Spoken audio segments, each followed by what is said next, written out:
ಎಲ್ರಿಗೂ ನಮಸ್ಕಾರ. ಸಂಜೆ ಟೀ ಎಲ್ಲ ಮುಗಿಸಿ ಒಣಗಿರೋ ಅಡಿಕೆ ಎಲ್ಲ ಮೂಟೆ ಮಾಡಿಟ್ಟಿದ್ದಾಯಿತು. ಈ ಮಲೆನಾಡಿನ ಕಡೆ ಹಸಿ ಅಡಿಕೆನ ಸುಲಿದು ಮಾರಿದರೆ ನಾವು ಬಿಸಿಲಲ್ಲಿ ಚೆನ್ನಾಗಿ ಒಣಗಿಸಿ ಸುಲಿದು ಮಾರ್ತೀವಿ. ರಾತ್ರಿ ಒಂದು ಗಂಟು ಮೆಟ್ಟಿದ ಕಲೆ ಅಂದರೆ ಯಕ್ಷಗಾನ ಇತ್ತು. ಸಾಮಾನ್ಯವಾಗಿ ಈ ಯಕ್ಷಗಾನಗಳಲ್ಲಿ ಪುರಾಣಗಳ ಕಥೆಗಳನ್ನು ಪ್ರಸಂಗದ ರೂಪದಲ್ಲಿ ಪ್ರದರ್ಶನ ಮಾಡ್ತಾರೆ. ಯಕ್ಷಗಾನಗಳನ್ನ ನೇರವಾಗಿ ನೋಡೋದಕ್ಕೂ ಈ ಟಿ ವಿ ಮೊಬೈಲ್ಗಳಲ್ಲಿ ನೋಡೋದಕ್ಕೂ ತುಂಬಾ ವ್ಯತ್ಯಾಸ ಇದೆ. ಆದರೆ ನೇರವಾಗಿ ನೋಡೋ ಅವಕಾಶ ಎಲ್ರಿಗೂ ಇರಬೇಕಲ್ಲ. ನಾವು ನೋಡಿದ್ದು ದೇವಿ ಮಹಾತ್ಮೆ. ಈ ಪ್ರಸಂಗ ಹಾಗೂ ಕಲೆ ಬಗ್ಗೆ ಹೇಳ್ತಾ ಹೋದರೆ ಒಂದು ಲಾಂಗ್ ವಿಡಿಯೋ ಮಾಡಿದರೂ ಮುಗಿಯೋದಿಲ್ಲ ಅನಿಸತ್ತೆ.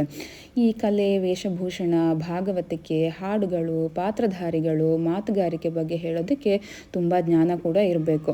ಮತ್ತು ನೇರವಾಗಿ ಹೋಗಿ ಅವರು ಪ್ರದರ್ಶನಕ್ಕೂ ಮುಂಚೆ ತಯಾರಾಗುವಂತಹ ರೀತಿ, ಅವರ ಶ್ರದ್ಧೆ, ಭಕ್ತಿ ನೋಡ್ತಾ ಇದ್ದರೆ ಈ ಕಲೆ ಮೇಲೆ ಮತ್ತು ಆ ಕಲಾವಿದರ ಮೇಲಿನ ಗೌರವ ಇನ್ನೂ ಜಾಸ್ತಿ ಆಗುತ್ತೆ ಅನ್ನೋದು ನನ್ನ ಅಭಿಪ್ರಾಯ. ನಾನು ನನ್ನ ಮಗಳನ್ನ ಕರ್ಕೊಂಡು ಹೋಗಿದ್ದೆ. ಅವಳಿಗೆ ಈ ಥರ ಸ್ಟೇಜ್ ಪರ್ಫಾರ್ಮೆನ್ಸು ಮೊದಲನೇ ಸತಿ ಆಗಿದ್ದರಿಂದ ತುಂಬ ಚೆನ್ನಾಗಿ ಎಂಜಾಯ್ ಮಾಡಿದ್ಲು. ಮತ್ತು ಅವ್ರು ಮಾಡೋ ರೀತಿಯೇ ಮಾಡೋ ಪ್ರಯತ್ನ ಮಾಡ್ತಾ ಇದ್ಲು.